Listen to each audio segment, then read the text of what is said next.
Freddy with FreddyCanFly, and in today's video we are finally finishing the NiTron Build Series. If you haven't watched the series up until this point, go ahead and go to my playlist. I highly recommend watching as much as you can all the way through. But based upon where we left off last time, this is where we're at. Now guys, please take in mind as we have this conversation that we're about to have, this is a pretty big machine, so trying to capture everything for you on the bench is kind of hard, but I'm going to try my best. But this is where I'm at. This machine is ready to go. We've hit a stage in the build where things have to start getting programmed, so we need to start plugging it in. Based upon which fly barless system you decided to use, centering out our servos, doing the servo arms, putting the swash on, doing the blade pitch, yada yada yada. So I can't really go through that stuff in a build series because everybody uses some sort of a different system. However, based upon what kind of a system you use, I might have the setup series for that, and it might help you kind of move forward. But as far as helping you construct the model, this is about as far as we can go. So this is where we got, guys. I mean, it's clean. I got the landing gear and everything on. I have not done the muffler because, again, you might be using different mufflers. I mean, Hattori mufflers mount different than OS mufflers. I didn't do the throttle servo linkage because, again, that can vary and depend based upon whether you're using OS, YS, some new motor out there on the market. But I think you guys get the gist. But look how clean this bad boy turned out, right? I mean, that thing is spotless. Let's flip it around this way. I did, however, which I can share with you, get the, I did the plumbing. Now, the plumbing's a little bit loose right now because I'm thinking of getting an additional T-joint for up here. I just don't have one on hand. But I did order me some of the orange Dual Bros fuel tubing. And now we've got our engine all plumbed out, ready to go, which is really nice. Now, again, everyone's motor's different. You might be using muffler pressure, crankcase pressure, so it's really hard for me to say do it this way, don't do it that way. If you guys want to see any videos on how to plumb the engine one way or the other, throw that down in the comments or something and I can try to accommodate you. I might already have videos on that. I'm not 100% sure, but this is kind of how mine turned out for the back plate setup, right? Oops, the shaft almost fell out on me. She's looking pretty damn good. Servos, battery pack, everything just turned out. I know I've said it a few times throughout this series so far, but the idea behind the layout and mapping for wires on this machine is beautiful. I mean, it all fits so tight. It is tight though. I mean, again, you got to have a lot of creativity and really pay close attention to detail. The only servo that I had a little bit of issue with, I'd say, was the elevator. It was just barely long enough to reach without any extensions, and I usually like to have a little bit of slack to play with. Other than that, I have zero complaints, and that's not even really a valid complaint. That's just me kind of nitpicking at stuff. So what's left to do, guys? What you're going to need to do next, and we've already gotten the majority of all this stuff done in previous segments anyways, but we've got our tail assembly sitting right here. Everything should be done. Our tail push rod is already epoxied, and it's been sitting for X amount of days now, so we know that it's nice and hardened. But all that's really left to do is we're going to install the tail boom. In your manual, it will specify a twist in the belt. Those of you that use belt drive systems are familiar with this. The main rotor will spin clockwise, the tail rotor will spin counterclockwise, so you're going to have, let's see, a left-hand twist, I believe that'll be on the belt, left or right, you'll figure it out. Don't over twist the belt, and then also just make sure, again, to follow the manual specifically, because you'll notice in the back here that your tail will slide all the way in and stop, and then you've got those angled bolts that are going to go ahead and lock your boom down, and then you'll just kind of pull back and do your tension and all that stuff. So again, it's all pretty straightforward, guys. I don't want to make another 30-minute long video on something as simple as installing the tail boom. It's just 4 bolts and then 2 lockdown bolts, pull for tension, boom, we're done. What else have we talked about? The main rotor, right? The main rotor, which we have already assembled. The reason why I'm not necessarily going through the full-out installation of this, guys, because, again, we've already talked about it, right? You've got a Jesus bolt and your 2 clamp bolts. But I still got to put my swash plate on, 90 my servos, make sure my links are adjusted, yada, yada, and so forth. So if I assemble everything now, I just got to take it all back apart.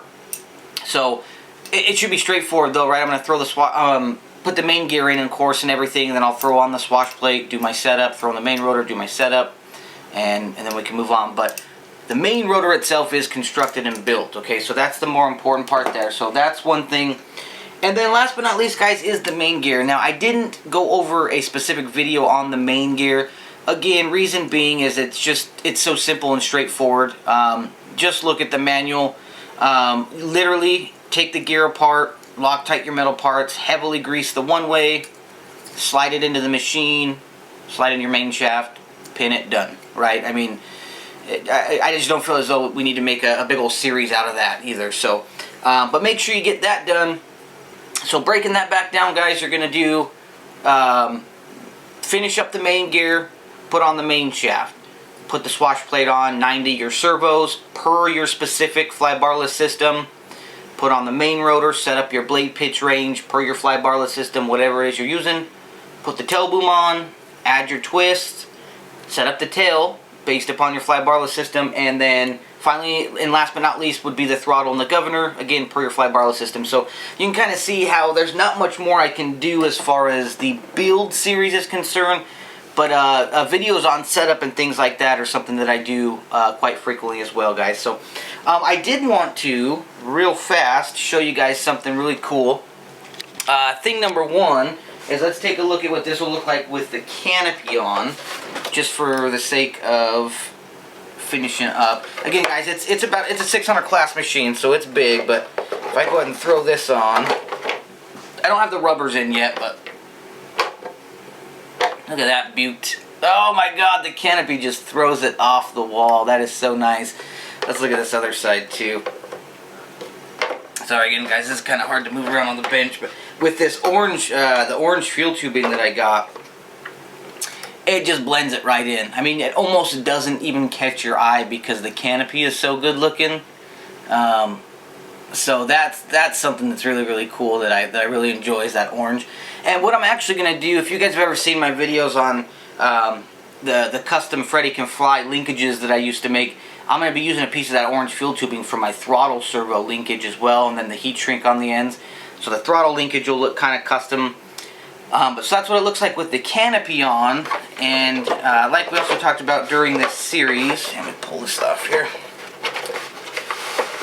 is I finally got my main blades and tail blades in, and I did want to share those with you guys, just because I always like to kind of make my builds a little special.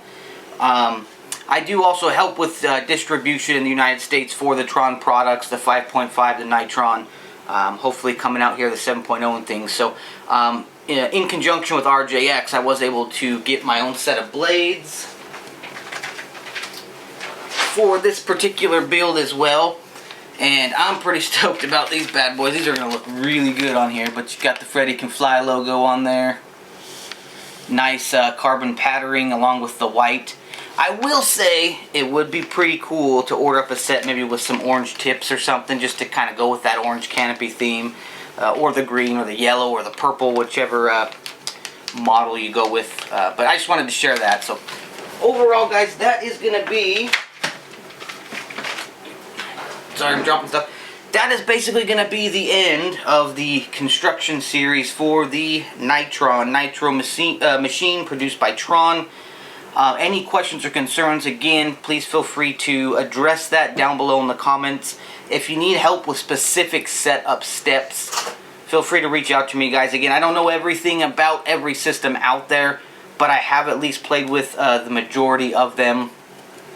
So I might be able to help, or at least point you in the right direction. But I hope this was helpful. If you guys followed along, I hope your Tron, or NiTron, should I say, turned out just as beautiful as mine. Now, I will have the flight videos up shortly, just waiting on my fuel to get here, and once it does, I'll then be able to do like a full out final review. I'll do a flight demonstration, so forth and so on, and you guys will be able to, you know, I'll share my final thoughts on, you know, is this product worth it and everything like that. But I can already tell you this machine is gonna blow my face right off, man. I can't wait to fly it. One last thing that I will address that I didn't get a chance to yet during the build series, because it doesn't have you do the anti-rotation bracket basically right until the end when you're doing your servo installation, or I'm sorry, your servo setup and everything. The way that this piece installs, your elevator servo bracket does interfere with it ever so slightly. I mean, we're talking like a millimeter or so. So what you will want to do if you run into this, if you haven't already, and I apologize for not addressing it, but if you pop it off and just Dremel a slight angle on it, I mean, we're talking like a real quick, I mean, it's a buzz, buzz, buzz, and it should be good. But just a heads up on that, guys, because I realized that I didn't address that during the build. Other than that, she's all done. She's all good to go. Thank you guys for your support. Thank you so much for watching. Enjoy your NiTron. Hopefully more than I will, because I'll probably be on to the next build after this. So remember, my friends, if Freddy can fly NiTron, so can you.